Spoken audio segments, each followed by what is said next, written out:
The Goya Bolt 117 review. So I personally do actually spend most of my time on freestyle boards, but every now and then I like to go for a blast without really having too much effort. And for me, the Goya Bolt is perfect for this. It's so much quicker than a free ride board, but it's not quite as ruthless as a dedicated slalom board. It's got that nice balance between comfort and speed. Now, in my experience, Goya has a little bit of a reputation for making high quality boards, and the Bolt, it's no exception. Personally, working at a windsurf centre, I've seen how different boards hold up over time, and the bolts, they are solid. You can tell that there's just a lot of work that's been put into the design when you really take a look at it. Things like the tail cutouts and sharp rails for more speed, a double concave underneath to reduce the impact of chop, and the recessed mast track to help with control. These are all examples of small differences that make a huge overall impact. Something that really surprised me is actually how light the Bolt is despite its strength, and this to me is really a sign of a well-made board that's built to last. However,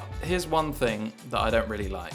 I'm not really sure if it's just me, but I don't really like it when they make these boards foil ready. I kind of get the idea, but I prefer to have one board dedicated to the fin or one board dedicated to the foil and try not to make this kind of hybrid. It just feels like you have to make compromises on both the fin side and the foil side. But I do believe that in the latest models, they only have foil ready versions in the biggest sizes, so the 129 litre and the 139 litre, so that's great. The volume distribution can be an interesting experience for some. So there's hardly any volume in the nose, which is great for speed, but it does make tacking quite challenging. So this is why it's super important to have your tack styled before you use this kind of board. Now maybe there's an argument that on these kind of boards that you don't actually do that much tacking, so maybe it doesn't matter that you're mostly going fast and mostly jiving, but if you're really good at the fast tack, then you'll be fine as long as you stay nice and close to the center. And it will force you to get really good at the fast tack, so it's not a bad thing. The Bolt has a few options for positioning your foot straps. Maybe on your first few attempts, it's okay to get used to the board by using the inboard straps on the more flatter section just to make it easier, but I'd actually suggest using the straps on the most outboard settings as soon as you can just to get the maximum performance out of the board. These outboard foot straps, they're right on the rail, so they're basically positioned in a similar way to a slalom board would be,